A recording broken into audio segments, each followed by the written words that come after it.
Constellation Audio proudly presents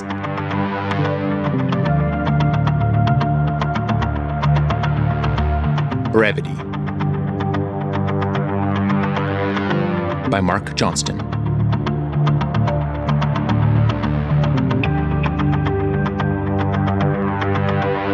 Episode 7.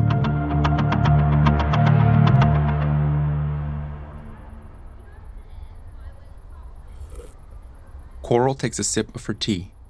Her head is on a swivel, wondering which direction the obscure artist will arrive from. Perhaps she should be expecting another meager messenger. It already feels like she is a character enveloped into some secret cloak and dagger spy cinema. Just as she begins to wonder if they'll ever show, a tall figure approaches from behind her and walks into view. Care to take a walk? I promise you're safe. So, Dioptase is a man after all. Sure, love to. The mysterious man is wearing a zipped-up hoodie with the lid pulled over an all-black baseball cap. Along with large aviator sunglasses, the entire top half of his head is concealed. With his hands tucked into his pants pockets, the only semblance of skin to be seen is the lower portion of his face. That nose. It looks awfully familiar. Dioptase leads them toward the park's outer jogging path to begin their stroll. Thanks for meeting me. I know that it's only been a day, but the fact that the painting is still in your hands tells me that I can probably trust you. Are you planning on selling it? Everyone is saying that I should, but I haven't decided yet. I'm an artist too. Dollar signs aren't necessarily the way that I put value on something that speaks to me. I bought the piece because I liked it. Something I wanted to spend time with. Now I know which one from the elevator she is. The tattooist. It sounds like my painting fell into the hands of exactly the person it was meant for. To be honest, I was certain it was going to be a lottery ticket for some lucky bloke. I know. I see what your angle was. I must admit it's a very clever expose of contradiction. Do you want me to sell it? No. I want you to have it. You can do whatever you please with the painting. There are just certain hands I would like it to avoid. But perhaps I'm just being delusional. It seems like all streams tend to trickle in the same direction anyway. Once it's out in the open, he'll find a way.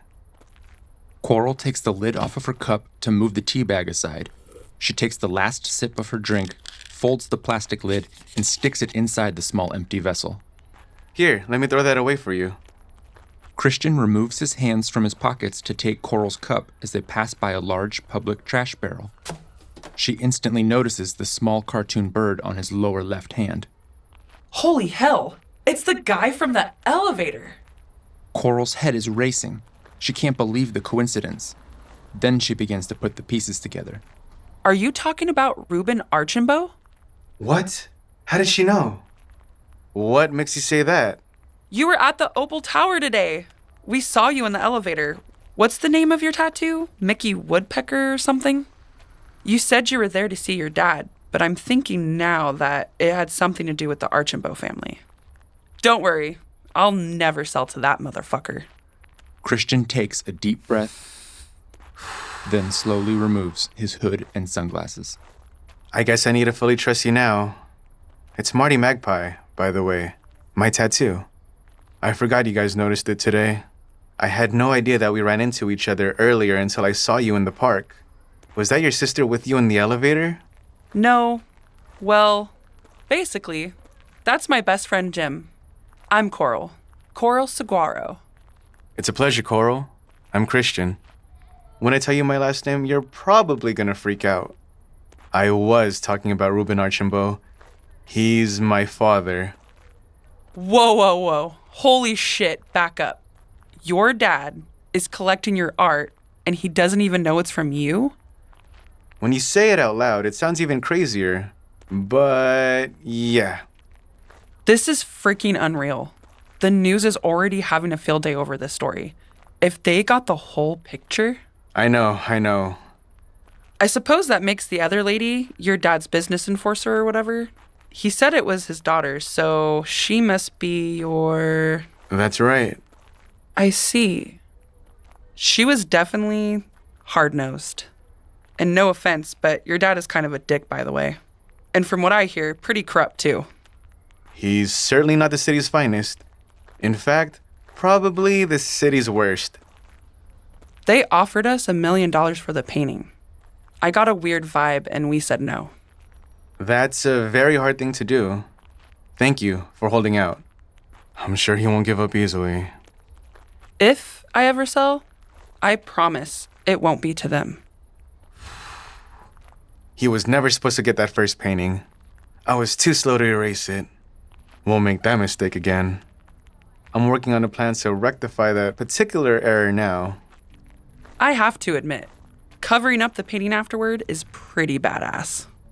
I'm usually pretty jaded about the Dioptase thing because it feels like manufactured performance art promotion bullshit, but that's just the jealous artist talking.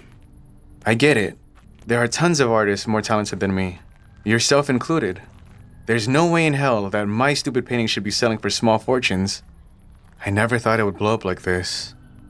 I was just trying to make a small satire on the way people live their lives. Constantly numbed by perpetual pleasure, never stopping to value the moment, to actually feel alive. You mean like going to a concert to watch and record through the lens of a cell phone instead of experiencing the performance? Exactly. We've lost the plot. No one zooms out anymore to appreciate the rare phenomenon that we are. That human life is an eye blink in the span of the universe. I don't know why I let strangers' habits irk me. I just want the world to remember the magic of the experience, the beauty in the brevity. I hear you. It's why dangerous things are fun. They remind us of our delicate existence. Or why sad and scary stories make us feel human. Negative feelings bring emotional balance. We're not supposed to be satisfied all the time. Couldn't have said it better myself. But art can be a long-term experience. One of the greatest aspects of good art is the multitude of meanings and emotion that it emits over time, right? Absolutely. Yes. And most art should be enjoyed that way. I guess that's why I thought that erasing it would be so impactful. It's just my version of a different art experience, I suppose. It sure feels like you were meant to pick that painting off the cafe wall. I'm very glad you did. Yeah, me too. Except now I've got the whole city, whole world even, looking for me in that damn thing. Did you know that I had to fight off a couple of clumsy gangsters in the subway today who were trying to get their hands on it? Seriously? Shit, I'm sorry. I should have known what kind of mess this could make. We can just destroy it, like all the others. That should cool everything off. We could. I don't care about the money. Honestly, I'm perfectly happy with my life. But if I'm not going to sell it for myself, I want to try and do something impactful with it. It's too powerful to dispose of, if you know what I mean. For sure. Can you keep it safe? I'm certain we could come up with something once inspiration strikes. Yeah, I think so. Only Jim and my other best friend know where it is. Good. Let's keep it that way for as long as we can.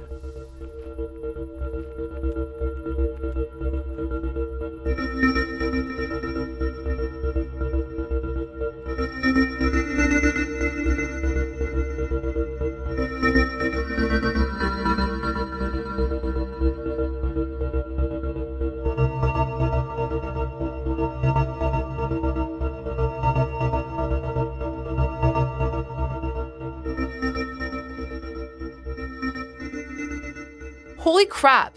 The hot guy from the elevator? No freaking way. This just keeps getting crazier and crazier. Let me get this straight.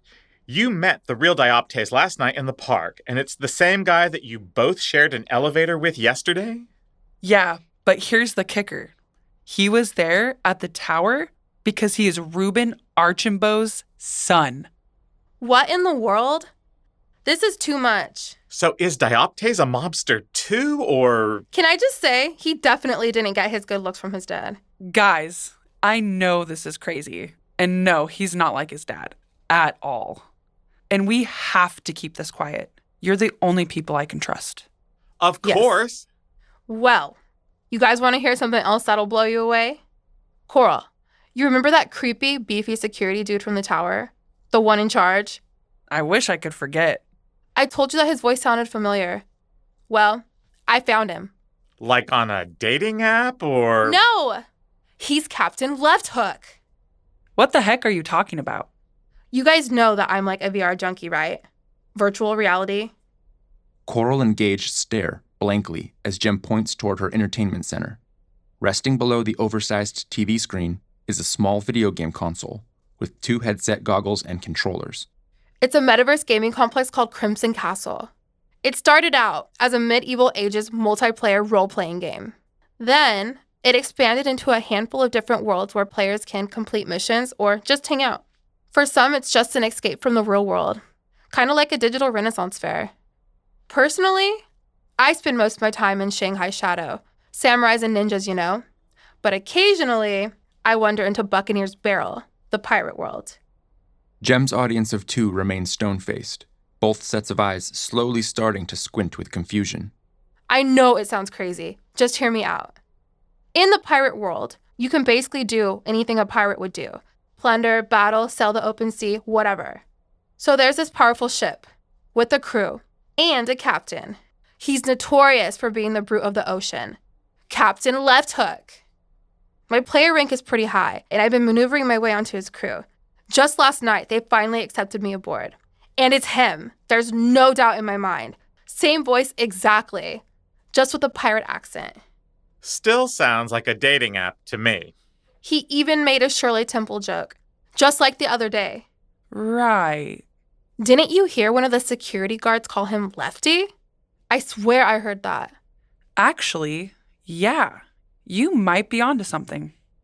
Yeah, I know it's silly, but I'm going to follow it up. Who knows? Exploiting the head of security for the city's biggest mob boss could come in handy somehow. Or get you killed.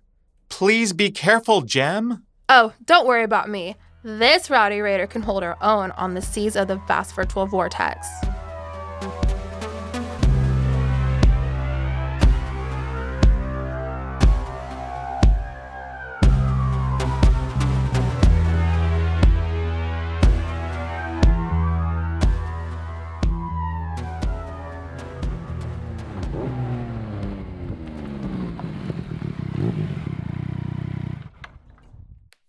Fresh off his morning reconnaissance mission by the harbor, Christian removes his helmet in the basement garage and heads for the upward stairs.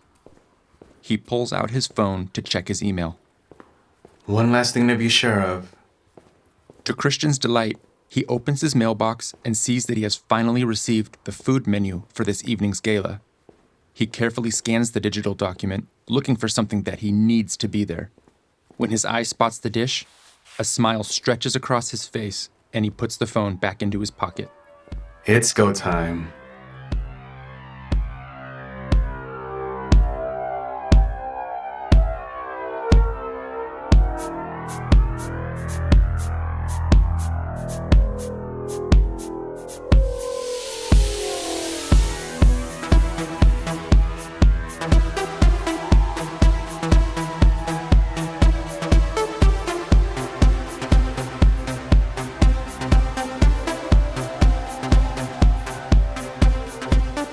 Voice acting for this episode provided by CJ Cinco. Tara Kempton. Melissa Jones. and Matthew Abergel.